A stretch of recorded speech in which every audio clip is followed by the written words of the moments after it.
ತಮ್ಮ ಅನಿಸಿಕೆ ಮತ್ತು ಏನು ಅದ್ರ ಬಗ್ಗೆ ಯಾಕಾತು ಹೇಳಿ. ಎಷ್ಟು ದುರ್ದೈವ ಅಂತಂದರೆ ನನ್ನ ಅನಿಸಿಕೆ ಅಲ್ಲ, ನನ್ನ ದುಃಖವನ್ನು ಹೇಳ್ಕೊಳ್ಳುವಂಥ ಸಂದರ್ಭ ಬಂದಿದೆ. ರೈತ ಕಾರ್ಮಿಕನ ಜೀವಕ್ಕೆ ಬೆಲೆನೇ ಇಲ್ಲ.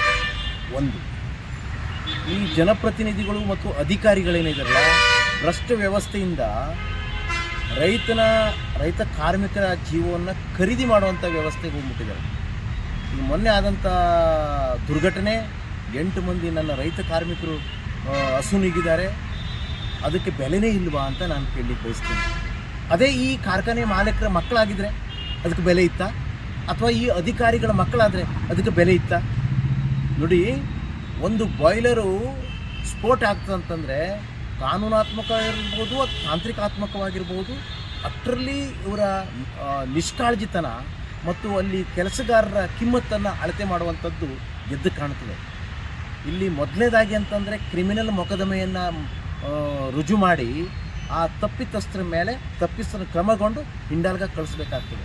ಆ ಮಾಲೀಕರನ್ನು, ಯಾರು ಮಾಲೀಕರು ಇದ್ದಾರಲ್ಲ, ಪಾಲುದಾರಿಕೆಯಲ್ಲಿರುವಂಥ ಮಾಲೀಕರನ್ನು ಅಥವಾ ಆಡಳಿತ ವರ್ಗದವರನ್ನು, ಅದಕ್ಕಿಂತ ಹೆಚ್ಚಾಗಿ ಬಾಯ್ಲರ್ ಇನ್ಸ್ಪೆಕ್ಟ್ರು, ಜಿಲ್ಲಾ ಮತ್ತು ತಾಲೂಕು ಮಟ್ಟದ ಬಾಯ್ಲರ್ ಇನ್ಸ್ಪೆಕ್ಟ್ರು, ಲೇಬರ್ ಇನ್ಸ್ಪೆಕ್ಟ್ರು ಮತ್ತು ಪೊಲ್ಯೂಷನ್ ಕಂಟ್ರೋಲ್ ಬೋರ್ಡ್ನ ಸಂಬಂಧಪಟ್ಟಂಥ ಅಧಿಕಾರಿಗಳ ಅವರ ನೆಗ್ಲಿಜೆನ್ಸಿಯಿಂದ, ಅವರು ಯಾವುದರಿಂದ ನೆಗ್ಲಿಜೆನ್ಸಿ ಮಾಡಿದ್ದಾರೆ?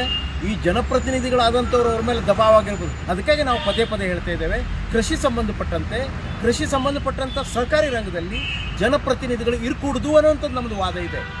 ಯಾಕೆಂತಂದರೆ ಕಾನೂನನ್ನು ಇವರು ಅಧಿಕಾರಿಗಳಿಗೆ ದಬ್ಬಾಳಿಕೆ ಮಾಡಿ ಕಾನೂನನ್ನು ಮೀರಿ ಇವರು ಕೆಲಸ ಮಾಡ್ತಿರುವಂಥದ್ದು, ಅದರ ದುಷ್ಪರಿಣಾಮವಾಗಿ ಇವತ್ತು ನನ್ನ 8 ಜನ ರೈತ ಕಾರ್ಮಿಕ ವರ್ಗ ಅವರ ಜೀವ ಇವತ್ತು ತೆತ್ತಿದ್ದಾರೆ.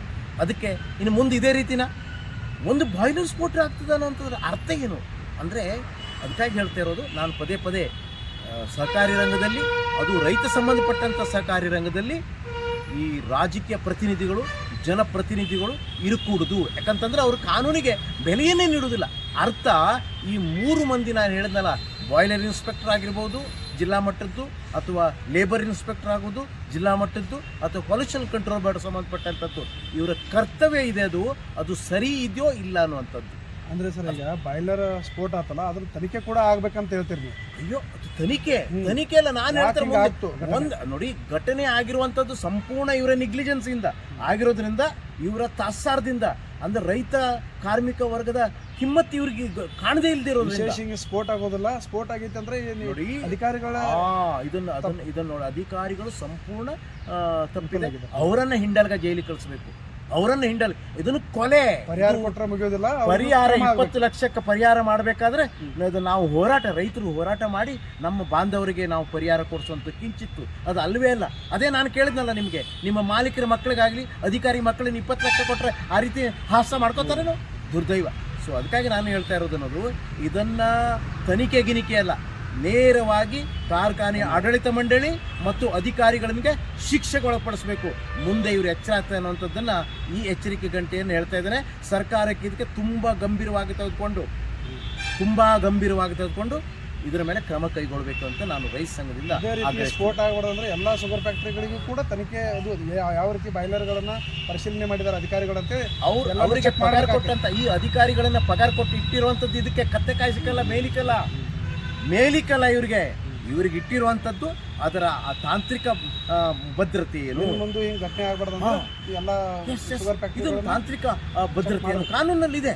ಅದನ್ನು ಕಾಪಾಡಲಿಕ್ಕೆ, ಸುರಕ್ಷತೆಯನ್ನು ಇಡಲಿಕ್ಕೆ, ಅಲ್ಲಿ ಕೆಲಸ ಮಾಡುವಂಥ ಏನು ಕಾರ್ಮಿಕ ವರ್ಗದವರಿಗೆ ಸುರಕ್ಷತೆಯಿಂದ ಕೆಲಸ ಮಾಡಲಿಕ್ಕೆ ಇಟ್ಟಿರುವಂಥದ್ದೇ ವಿನ ಇವರಿಗೆ ಸುಮ್ಮನೆ ದನ ಕಾಯ್ಲಿಕ್ಕೆ ಇಡುವಂಥದ್ದಲ್ಲ, ಮೆಂದೋಗ್ಲಿಕ್ಕೆ ಪಗಾರ ಕೊಟ್ಟಿರುವಂಥದ್ದಲ್ಲ. ಸಾರ್ವಜನಿಕ ಆಸ್ತಿ, ಸಾರ್ವಜನಿಕ ತೆರಿಗೆಯಿಂದ ಇವ್ರಿಗೆ ಪಗಾರ ಕೊಡ್ತಾ ಇದ್ದಾರೆ ರೀ. ಇವ್ರ ಕರ್ತವ್ಯ ಆಗ್ತದೆ ಇವ್ರು ಕೆಲಸ ಮಾಡುವಂಥದ್ದು. ತುಂಬ ದುಃಖ ಆಗ್ತದೆ. ಸತ್ತಂತ ಈಗ ಅವ್ರ ಮೇಲೆ ಕ್ರಮ ತಗೋಬೇಕಂತ ಏನಾರು ಕ್ರಮ ಕೈಗೊಳ್ಳಲೇಬೇಕು. ಆಡಳಿತ ಮಂಡಳಿ ಮೇಲೆ, ಮಾಲೀಕ ವರ್ಗದ ಮೇಲೆ, ಅಧಿಕಾರಿ ಮೇಲೆ, ವಿಶೇಷವಾಗಿ ಅಧಿಕಾರಿ ತಗೊಳ್ಳಿಲ್ಲ ಅಂದ್ರೆ ನಿಮ್ದೇನು ಹೋರಾಟ ಮುಂದುವರಿತದೆ? ಮುಂದೆ ಅದನ್ನು ಅವ್ರಿಗೆ ಹೇಳ್ತೇವೆ ನಾವು. ಮುಂದೆ ಯಾವ ರೀತಿ ಹೋರಾಟ, ಇನ್ನು ಮುಂದೆ ರೈತ ಸಂಘಕ್ಕೆ ಇರೋದಿಲ್ಲ, ಜನಪ್ರತಿನಿಧಿಗಳಿಗೆ ಇಂಥ ರೀತಿಯಾಗಿ ಹಾದಾಡಲಿಕ್ಕೆ ಬಿಡೋದಿಲ್ಲ.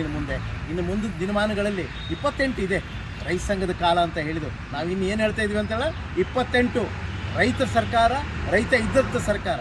ಪ್ರಜಾಪ್ರಭುತ್ವ ವ್ಯವಸ್ಥೆಯಲ್ಲಿ ನಾವಿಲ್ಲಿ ಕೈ ಹಾಕ್ತಾ ಇದ್ದೇವೆ. ಮುಂದಿನ ದಿನಮಾನಗಳಲ್ಲಿ ಇವರ